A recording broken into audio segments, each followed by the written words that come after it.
Soy Carlos Dada, director de El Faro. Hacer periodismo en Centroamérica es cada vez más difícil. Trabajamos bajo acosos, amenazas y detenciones arbitrarias por parte de regímenes que necesitan ocultar su corrupción, sus abusos de poder y sus pactos mafiosos. Informarte con El Faro es gratis. Hacer El Faro no. Demanda muchos recursos. Si nuestro trabajo te parece importante, ayúdanos a seguirlo haciendo. Unite como suscriptor en nuestro programa de excavación ciudadana. Ingresa a apoya.elfaro.net. Gracias.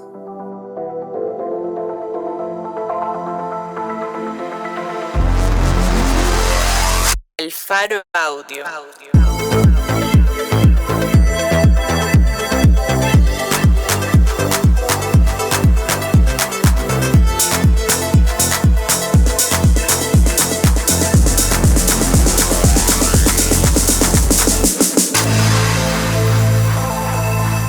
Hoy es 8 de mayo, 2026.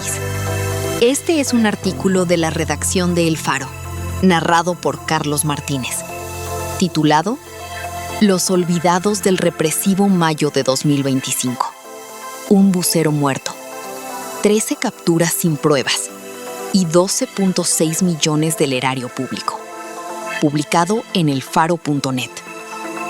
Modesto, un empresario de 53 años, estaba en el caserío El Milagro, sobre la carretera que de Quesaltepeque conduce a San Juan Opico, cuando dos policías lo capturaron sin ninguna explicación. Los agentes José Luis Salazar Guillén y José Eduardo Cruz Martínez dejan constancia de la detención en flagrancia del imputado. Consigna el acta policial que los agentes elaboraron aquel día 7 de mayo de 2025. Los policías no detallaron el delito ni las pruebas para detener a aquel hombre fornido, moreno, cabello negro y barba de candado que no perdió el semblante alegre ni cuando lo fotografiaron esposado. En la cuenta de la red social X, la policía lo acusó de 4 delitos: extorsión, peculado, incumplimiento de deberes y denegación de auxilio. Pero minutos después borró el tuit. La información se expandió por la red, retomada por medios y cuentas de redes sociales, y al detenido lo llevaron a la Dirección de Tránsito de la Policía por incumplir una orden de Nayib Bukele, el autoritario líder salvadoreño que anunció una semana de pasaje gratis por medio de sus redes sociales. En El Salvador, las rutas de transporte pertenecen al Estado, pero están concesionadas a privados. El servicio es deficiente por la falta de renovación de unidades, por el maltrato al usuario y la violación constante a las normas de tránsito, como circular con música estridente. La flota de buses y microbuses no cubre la demanda y hay aglomeraciones en las paradas durante las horas pico del tráfico. Por la mañana, cuando la gente va al trabajo, por la tarde, cuando regresan a casa. El gobierno paga un subsidio porque el pasaje está congelado. En abril de 2026, la Mesa Nacional de Transporte calculó que la administración Bukele les debe 8 meses de subsidio, o sea, $18 millones. Los impagos del gobierno limitan mejorar el servicio, dicen los empresarios.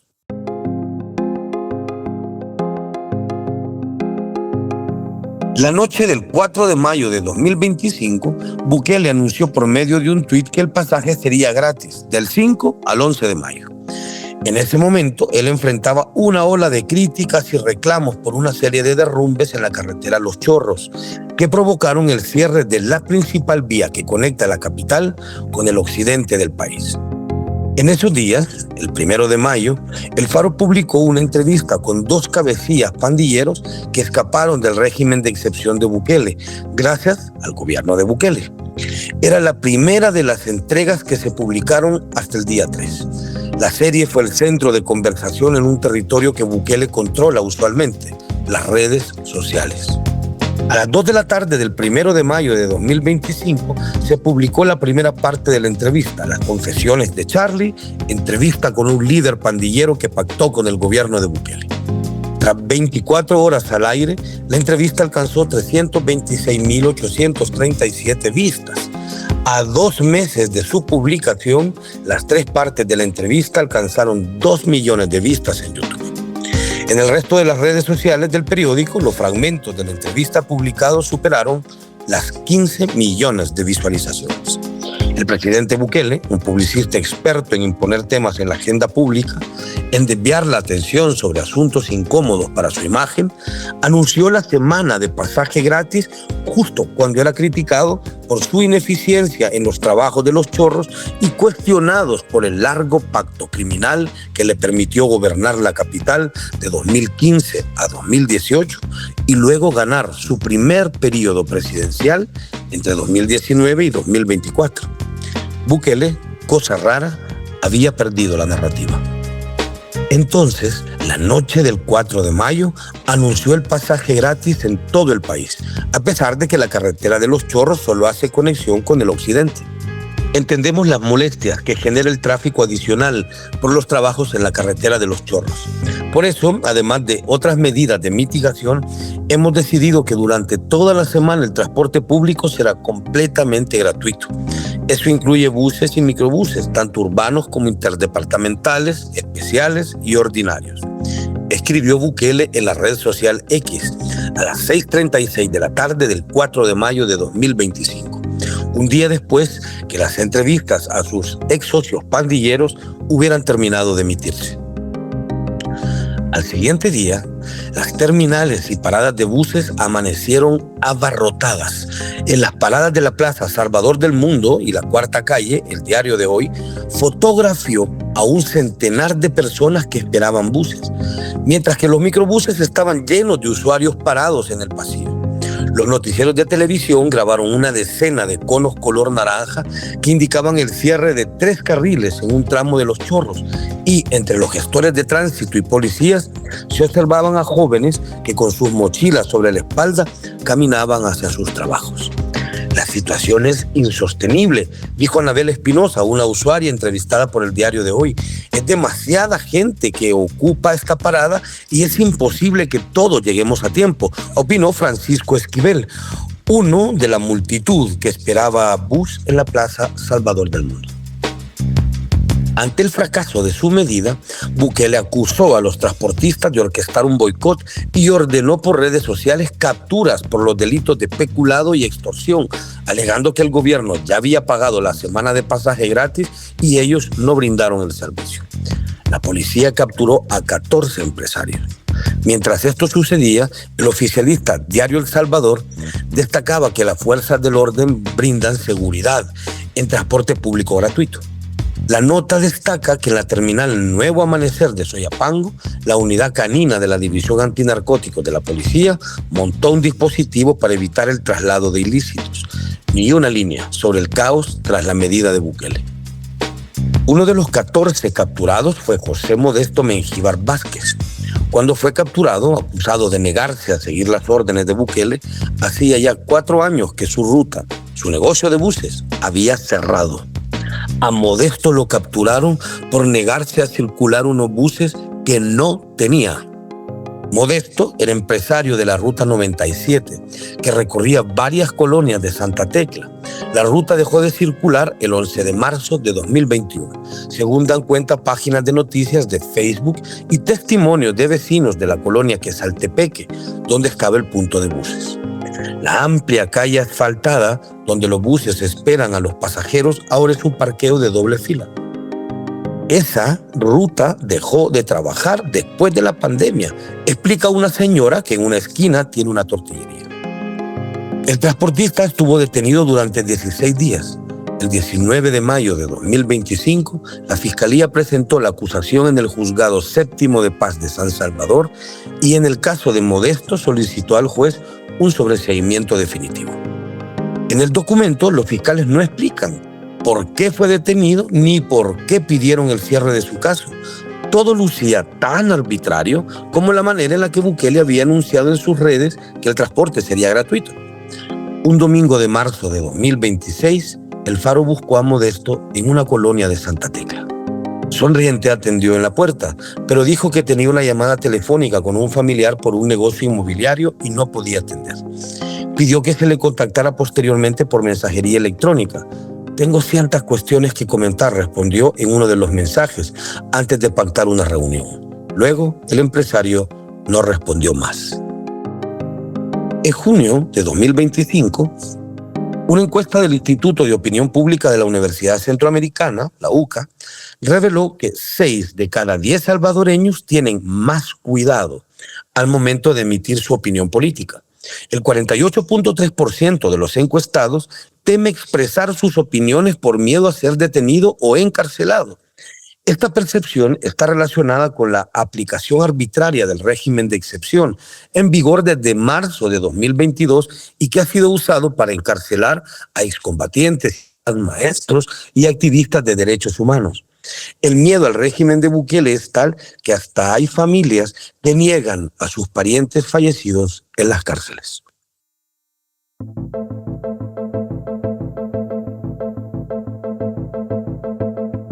Los 7 días de transporte público gratuito que el gobierno de Bukele aprobó para contener la crisis por los derrumbes de los chorros costaron al erario público $12.643.855.45, según documentos oficiales obtenidos por el Faro. El gobierno pagó $1.317.068.12 diarios para la circulación de 6.429 buses urbanos, interurbanos e interdepartamentales A y B. La categoría A corresponde a buses especiales que cobran una tarifa más alta por tener comodidades como aire acondicionado. Otros $489.201.23 diarios fueron usados para el pago de 3.178 microbuses urbanos, interurbanos e interdepartamentales A, según uno de los 4 documentos, que en total suman 88 páginas que una fuente entregó a este periódico. La partida contable 10573 del 5 de mayo de 2025, con la descripción partida contable para recibir transferencias de fondos según lote de pago número 9107, tiene como débitos bancos comerciales MPLD por el valor de $12.643.885.45 y crédito por el mismo valor a la cuenta del Tesoro Público Nacional. Consigna la información del viceministro de Transporte, consigna la información del Viceministerio de Transporte, en la que se detalla que la partida tiene un anexo de la operación al número de cuenta bancaria en la que se recibió el pago de proveedor ramo de obras públicas. Pese a que el gobierno acumulaba 2 meses de impago del subsidio a algunos transportistas, la noche del 4 de mayo el Ministerio de Obras Públicas comenzó a pagar el dinero del pasaje gratuito. Sin embargo, muchos empresarios desconocían el plan y ni siquiera sabían que esos fondos serían depositados en sus cuentas en la madrugada, apenas unas horas antes de comenzar a brindar el servicio. A las 12 de la noche algunas cuentas de transportistas ya tenían el dinero pagado. Obviamente la gente ni siquiera sabía porque no habían revisado las cuentas. ¿Quién va a revisar cuentas a la 1 de la mañana? Explica una fuente que trabaja con el sector del transporte público, quien concedió una entrevista con la condición de reservar su nombre por temor a represalias gubernamentales. Lo que siguió a la improvisación del gobierno fue un caos en las terminales y las paradas de buses, principalmente en las rutas que circulan desde el occidente hacia San Salvador.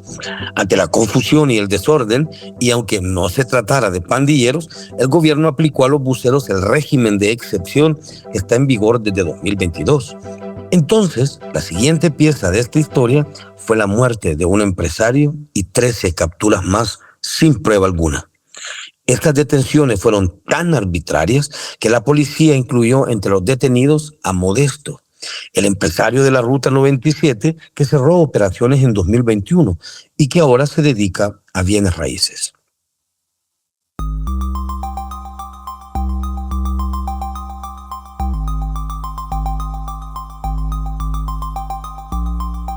El domingo 8 de marzo de 2025 llovió en Los Chorros. La lluvia hizo huecos en los taludes y provocó derrumbes, a pesar de los cortes y anclajes de concreto que el Ministerio de Obras Públicas instaló para estabilizarlos en los meses previos. El plan inmediato de las autoridades fue colocar plástico y sacos llenos de tierra para contener la erosión.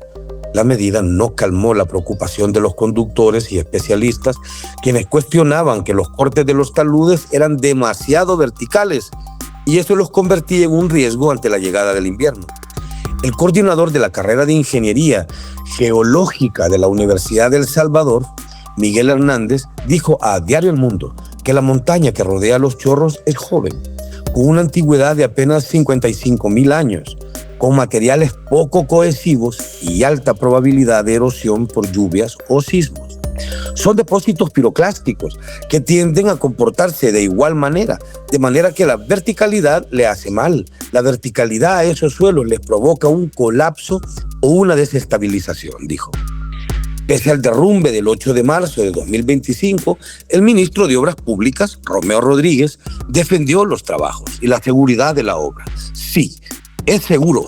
Si me preguntas si la carretera está más segura que antes del inicio de la construcción, yo diría que sí, dijo en la entrevista Frente a Frente el 9 de abril de 2025. 2 semanas después de esas declaraciones, la madrugada del 26 de abril de 2025, un nuevo derrumbe bloqueó la carretera. El MOC prometió habilitar el paso para el siguiente día, pero nuevos deslizamientos prolongaron el cierre del lugar donde el gobierno construye una obra millonaria, el viaducto de Los Chorros. La construcción de la mega obra vial comenzó el 24 de mayo de 2022 y consiste en ampliar 15 kilómetros de la carretera panamericana de 4 a 8 carriles y en construir un viaducto de 1 kilómetro de longitud, desde Los Chorros hasta un lugar conocido como La Pedrera. La inversión es de 300 millones y está financiada por el Banco Interamericano de Desarrollo y el gobierno de Corea. El gobierno promociona el viaducto como el puente de 8 carriles más largo y más complejo en la historia del país. No hay más datos oficiales del proyecto, porque el 5 de enero de 2024 el Ministerio de Obras Públicas declaró reservada toda la información al respecto: estudio, diseño, contratación y ejecución. Sin embargo, las lluvias de marzo y abril de 2025 obligaron al gobierno a revelar información sensible de la obra.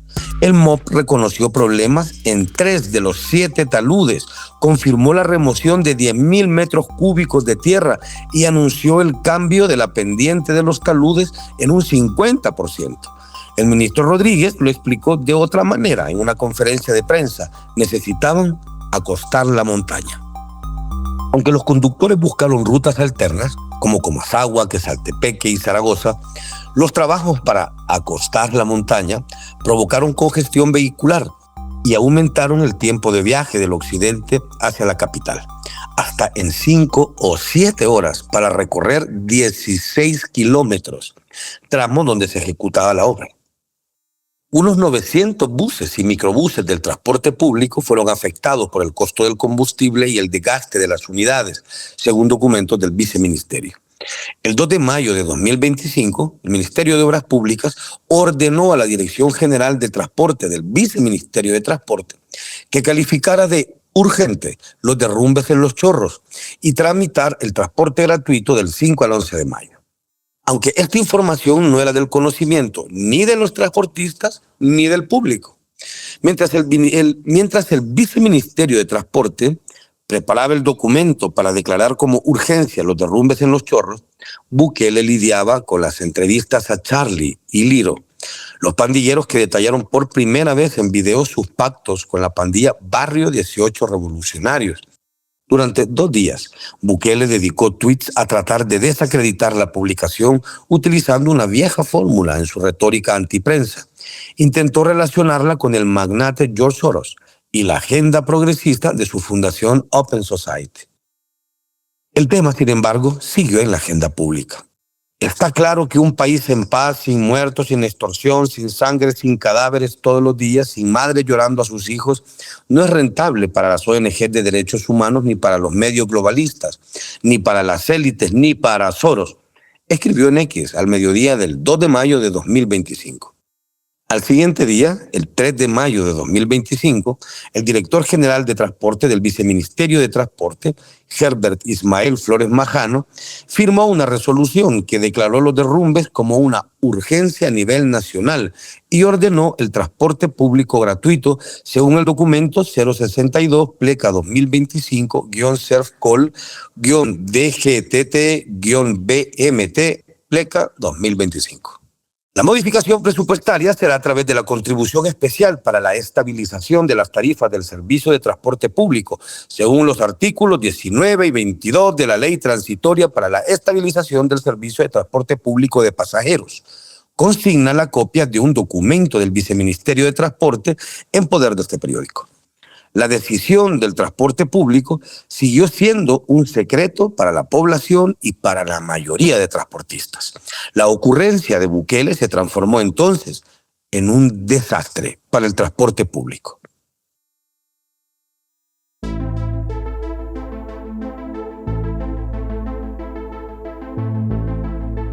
El 5 de mayo de 2025, las terminales de buses del occidente amanecieron abarrotadas de personas que necesitaban ir a la capital o a lugares ubicados en la ruta. En una de las terminales, los 67 buses no dieron abasto por dos razones. La primera, porque las unidades salieron en la madrugada de la terminal, pero no pudieron regresar pronto por el tráfico pesado en Los Chorros. La segunda razón del caos es que los dueños de unidades que no tienen permiso para circular decidieron no trabajar porque no reciben compensación del Estado. Se trata de buses, pick-ups y microbuses piratas. Alrededor de la terminal deambulan microbuses, buses amarillos que agilizan el transporte. Pero como esos buses no estaban obligados porque no tienen líneas, entonces esos buses no iban a ser majes para ir a trabajar de choto. La gente se tuvo que ir para la terminal porque eran los únicos que salían. Por eso se acumuló. Ese fue el problema, explica la fuente que trabaja en el sector. Una segunda fuente, quien trabaja como asesor del sector transporte desde 1995 y que concedió declaraciones con la condición de reservar su nombre, agrega una tercera variable que contribuyó al caos. Muchos motoristas se negaron a trabajar por miedo a que se repitieran los incumplimientos de pago del gobierno. El pasaje lo dio gratis el gobierno, pero los transportistas tenían problemas con sus motoristas. Los motoristas decían, si el pasaje es gratis, ¿cómo me va a pagar a mí el empresario? Si a mí me pagan de lo que yo recojo a diario. Hubo varios problemas en cuanto a eso. A los transportistas como tal los agarraron así de madrugada. Esa cuestión del gobierno salió sin avisarles, sin decirles nada. Muchos empresarios no sabían del pasaje gratis. No habían sido informados a tiempo de eso, explicó esta segunda fuente. Según esta persona, la decisión de muchos motoristas de no trabajar el 5 de mayo de 2025 obedece a que el gobierno nunca paga a tiempo la compensación mensual y por eso creían que el impago se iba a repetir con el pasaje gratis. El negocio se ha vuelto insostenible porque el gobierno no libera la tarifa. La empresa israelita HAL hizo estudios y estableció que el pasaje debía costar entre 50 y 75 centavos de dólar. Y le estoy hablando de un estudio del 2005, explica el asesor. Actualmente el pasaje cuesta entre 25 centavos y 35 centavos. Eso significa que, además de no informar oportunamente a los transportistas sobre el pasaje gratis, el gobierno impulsó esa medida desde el desconocimiento de cómo funciona el ineficiente sistema nacional. El 5 de mayo de 2025, Bukele acusó a los empresarios de no brindar el servicio, pese a que el gobierno ya les había pagado. Esta acción constituye un claro sabotaje al país y, como siempre, el más afectado es el pueblo. Escribió en sus cuentas de redes sociales a las 5:49 de la madrugada. La Policía Nacional Civil deberá proceder con la captura de los propietarios de las rutas involucradas. Nadie está por encima de la ley. Así, sin ser fiscal ni juez, Bukele ordenó capturas a la policía. Documentos policiales obtenidos por El Faro consignan que la primera captura ocurrió 3 horas después del mensaje de Bukele. A las 9 de la mañana del 5 de mayo de 2025, la policía capturó a José Alejandro Arriaza Salguero, empresario de la ruta 202, que hace su recorrido desde Santa Ana hacia San Salvador, porque habían pocas unidades prestando el servicio de ruta. Al menos en el acta policial, los agentes no consignaron cuántas unidades tenía la ruta, cuántas estaban en la trabazón de Los Chorros o cuántas no habían trabajado. Era una acusación sin sustento probatorio. 2 horas y media después, a las 11:35 de la mañana, José Alexander Soto García fue capturado. Él es socio de el STEX, la empresa que presta el servicio desde Sonsonate hacia San Salvador. La prueba contra él fue la percepción de los policías. Los agentes observaron aglomeración de personas queriendo hacer uso del transporte público, preguntando a personas que estaban en el lugar y respondiendo las mismas que estaba prestando servicio de manera irregular, ya que no habían muchos buses para abordar, por lo que procedieron a la detención del imputado. Consigna el acta policial. Tanto Arriaza Salguero como Soto García tenían un vínculo directo con el Estado porque eran concesionarios o presidentes de cajas únicas de empresas relacionadas con el transporte. Los empresarios que tienen concesiones o permisos provisionales tienen un contrato con el Estado que les impone una serie de obligaciones, como prestar el servicio de manera continua y sin interrupciones. La normativa dice que los transportistas deben cumplir de forma irrestricta los horarios, itinerarios, recorridos, flota, frecuencia, paradas de buses, uso de terminales, entre otras especificaciones. La policía no solo capturó a los presidentes de Caja Única y concesionarios. A las 11:35 de la mañana del 5 de mayo, los agentes detuvieron a Genaro Ramírez, uno de los dirigentes emblemáticos del sector transporte, por no haber acatado las indicaciones realizadas por el Viceministerio de Transporte. Ramírez es un miembro de la Asociación de Empresarios de Autobuses Salvadoreños, AEAS, pero no tiene concesiones ni permisos provisionales a su nombre. La acusación en su contra también eran afirmaciones sin explicación alguna que permitiera entender la carga probatoria. La mañana del 5 de mayo de 2025, Ramírez y otros transportistas fueron convocados a una reunión en el Viceministerio de Transporte en Santa Tecla. La policía lo capturó al salir de las oficinas, pero en el acta que elaboraron los agentes Pedro Vázquez Orellana y Edgar Omar Aguirre, consignaron que fue arrestado en la División Central de Investigaciones. De la reunión de Ramírez con el gobierno no consignaron ni una palabra. El Faro intentó entrevistar a Ramírez durante las reuniones semanales de AEAS, el 13 y el 20 de marzo de 2026, pero respondió por medio de un empleado que estaba preciso para atender otras cuestiones. Durante el gobierno del derechista Francisco Flores, que gobernó El Salvador entre 1999 y 2004, Ramírez fue uno de los dirigentes que tuvo encontronazos con esa administración, que terminaron en paros al transporte público. Además, fue uno de los que apoyó la reelección inconstitucional de Bukele. Estamos solicitándole que considere participar de nuevo y decirle que como sector transporte estamos en toda la disposición de apoyarle si él se presenta en una reelección, dijo en una conferencia de prensa el 14 de septiembre de 2022. El empresario destacó que el régimen de excepción redujo las extorsiones a su sector. Ramírez entró a la reunión en el Viceministerio de Transporte siendo un aliado del buquelismo y salió esposado, acusado del delito de incumplimiento de deberes y procesado por el régimen de excepción que antes había alabado.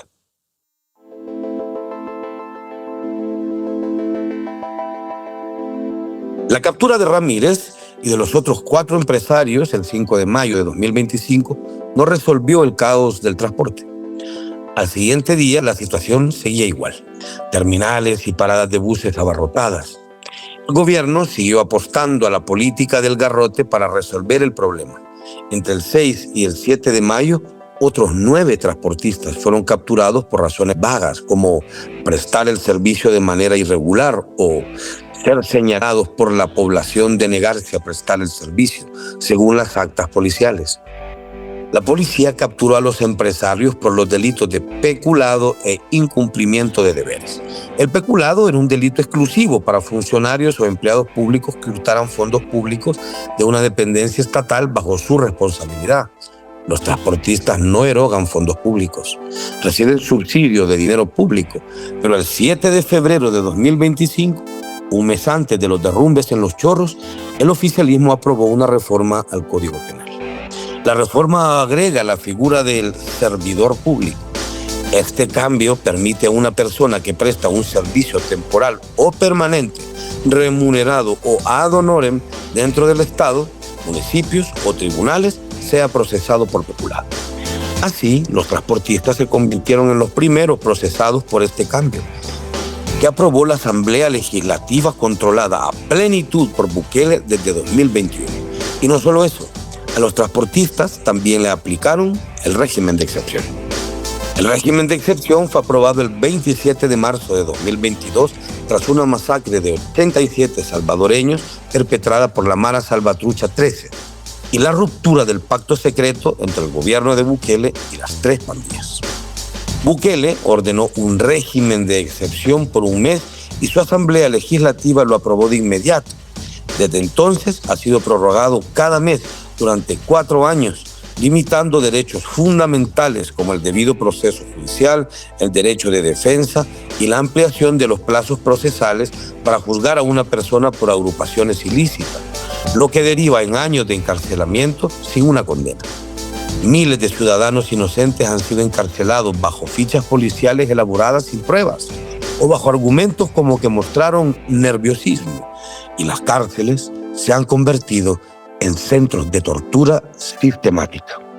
El discurso oficial justifica el régimen de excepción como una herramienta legal para combatir a las pandillas. Sin embargo, el gobierno utilizó el régimen para encarcelar a los transportistas por incumplimiento de deberes y peculado, delitos que no tienen ninguna relación con las pandillas.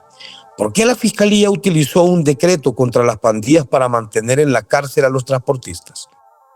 Los fiscales Douglas Francisco Martínez Morales y Juan José Olivares Ruiz, que presentaron la acusación ante el juzgado, no dedicaron ni una línea para justificar por qué los transportistas debían ser procesados con el régimen de excepción. Se limitaron a consignar que el decreto está vigente por la grave emergencia que se ha generado en nuestro país en las últimas horas debido al incremento de homicidios que está afectando a la población. Se lee en el documento. Es decir, entre la violencia de las pandillas y los transportistas no hay ninguna relación. Pero al aplicarles este decreto, la Fiscalía consiguió más tiempo para presentar el caso a los tribunales. Es decir, ampliar el plazo de 3 a 15 días y mantenerlo en reserva, o sea, en secreto.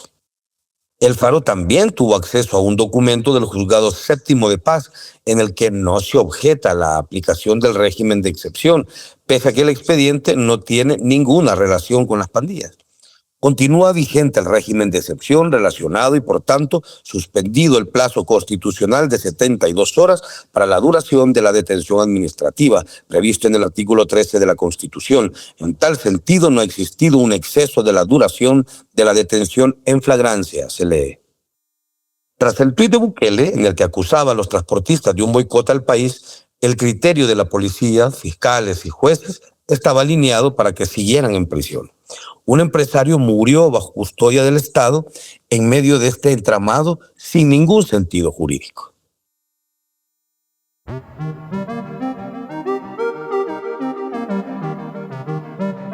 Los policías José Roberto Ávila Cabrera y Francisco Beltrán Chávez llegaron a la terminal de buses de la Sociedad de Empresarios Independientes de Santa Ana a la 1:30 de la tarde del 7 de mayo de 2025 y escribieron en un informe que atestiguaron los horarios de salida de la ruta 201, la frecuencia, y verificaron con el encargado que no tenían unidades para salir a trabajar.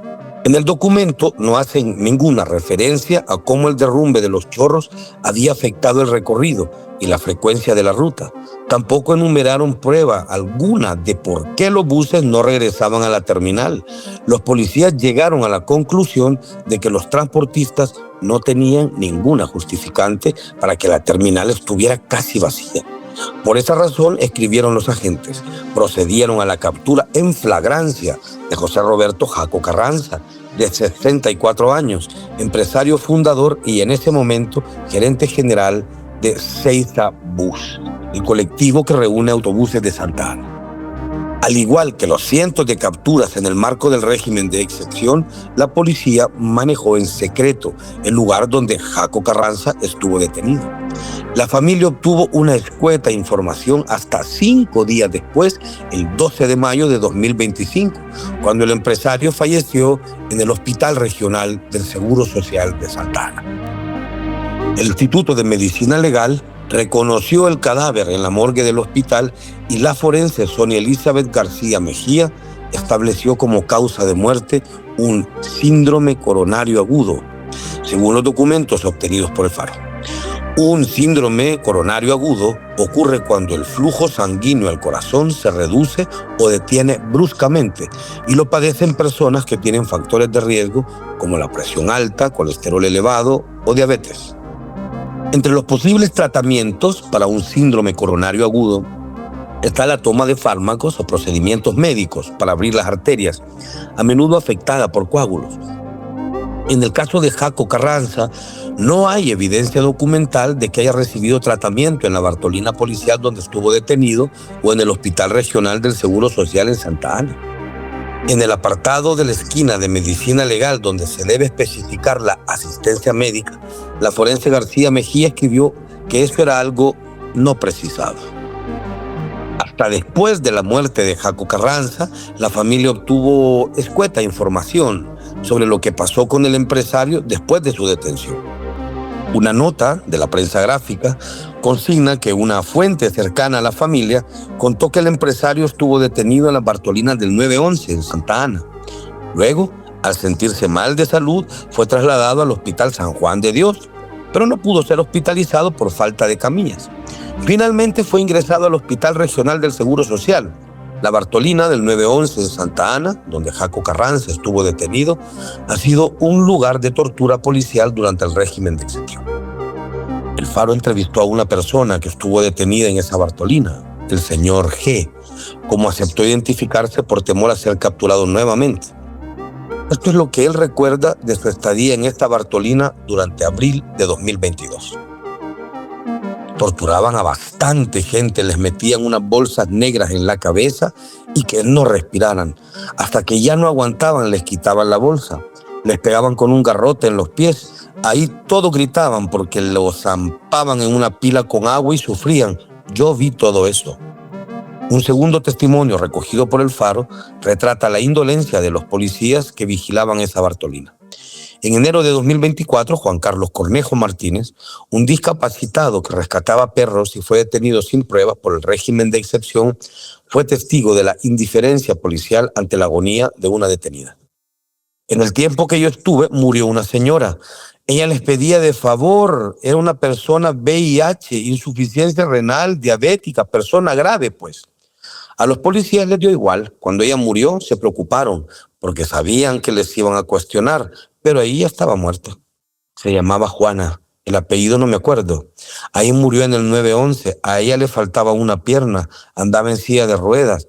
¿Cuál es el concepto de salud que ellos tienen? La señora agonizó, convulsionó, murió adentro, en el puro concreto, y ellos estaban cerquita y no hicieron nada, la dejaron morir. El transportista Jaco Carranza llegó a la Bartolina del 911 de Santa Ana 16 meses después de la muerte de Juana. Durante los últimos 7 meses, el Faro buscó 3 veces a familiares del empresario en una colonia de Santa Ana para ampliar detalles sobre su detención, encierro y muerte bajo custodia del Estado, pero hasta el cierre de esta nota no respondieron. También se solicitó una entrevista con un representante de Seiza Bus, pero tampoco hubo respuesta. El 12 de mayo de 2025, la empresa publicó una esquela en redes sociales. Con profundo dolor compartimos la partida de nuestro querido fundador, empresario transportista y gerente general Roberto Jaco. Un hombre visionario, íntegro y generoso, que dedicó su vida con pasión y entrega a construir esta empresa desde sus cimientos. Gracias por tu legado, don Robertillo. Gracias por creer, por luchar.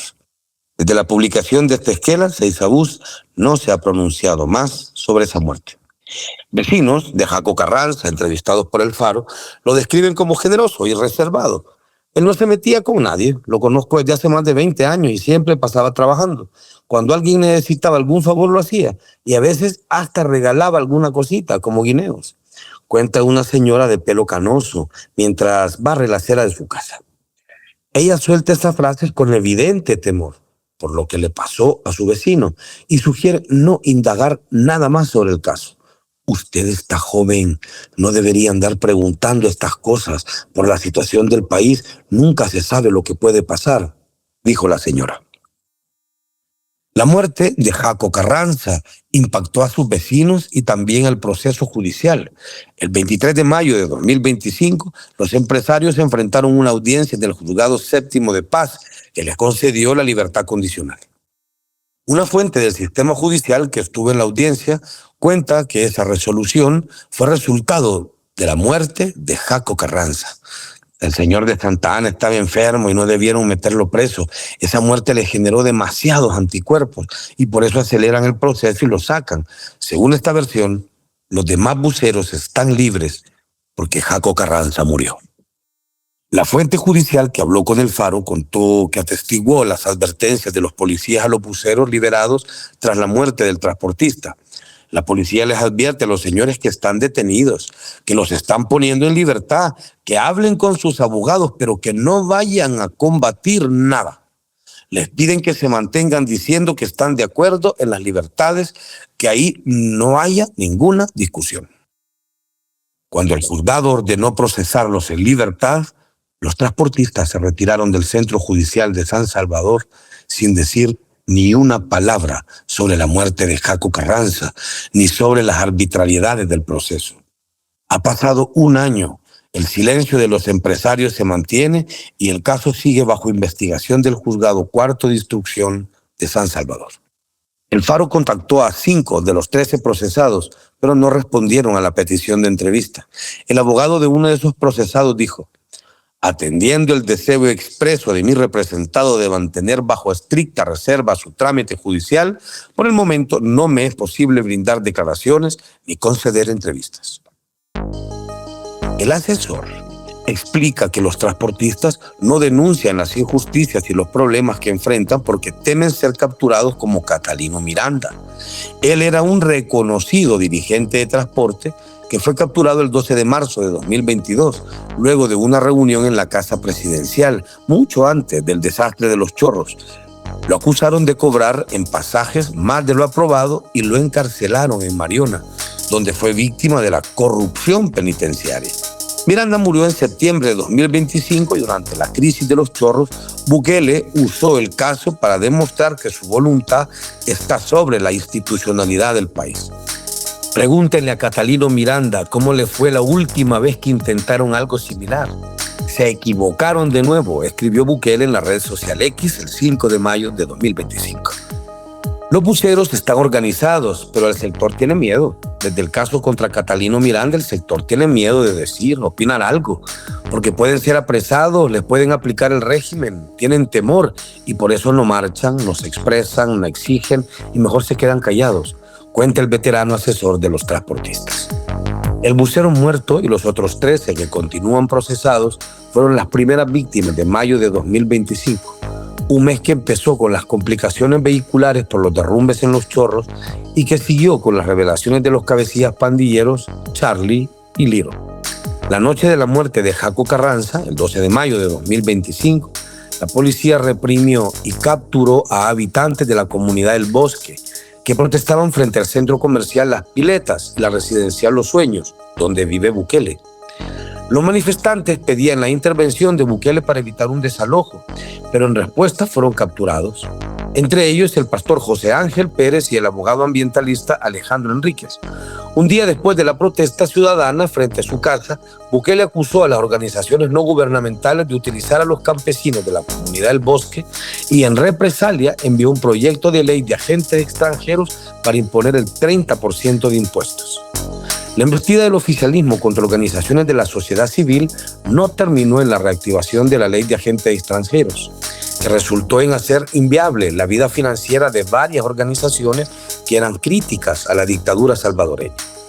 Los diputados aprobaron la ley de agentes extranjeros el 20 de mayo de 2025.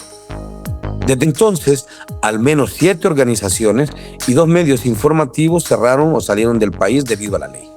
La Fundación de Estudios para la Aplicación del Derecho, FESPAD, Cristosal, la Fundación Heinrich Böll, la Asociación de Periodistas de El Salvador, APES, Comunidades de Fe en Acción, la Fundación para el Desarrollo de las Ciencias Sociales y AIDS, Healthcare Foundation, organización que cerró sus proyectos y programas para la prevención y tratamiento del VIH, los medios Gato Encerrados y Focos TV.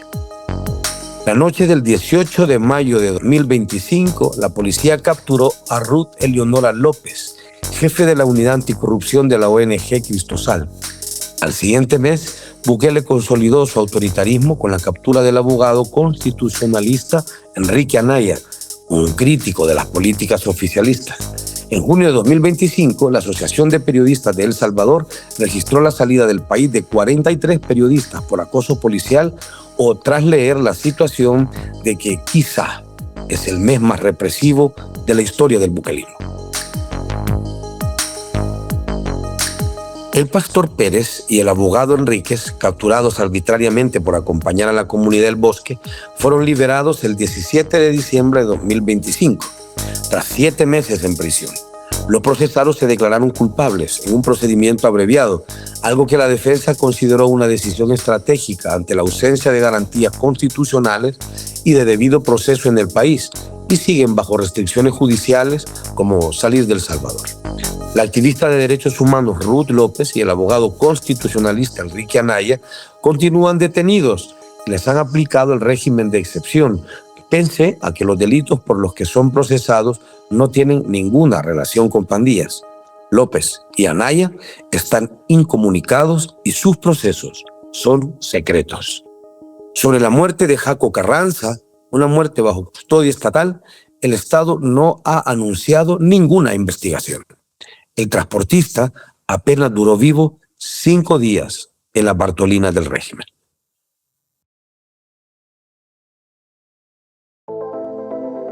Los olvidados del represivo mayo de 2025. Un bucero muerto, 13 capturas sin pruebas y 12.6 millones del erario público. Por la redacción de El Faro. Editores: Óscar Martínez y Sergio Arauz. Fotografías por Víctor Peña. Director: Carlos Dada. Producción y musicalización por Omnion.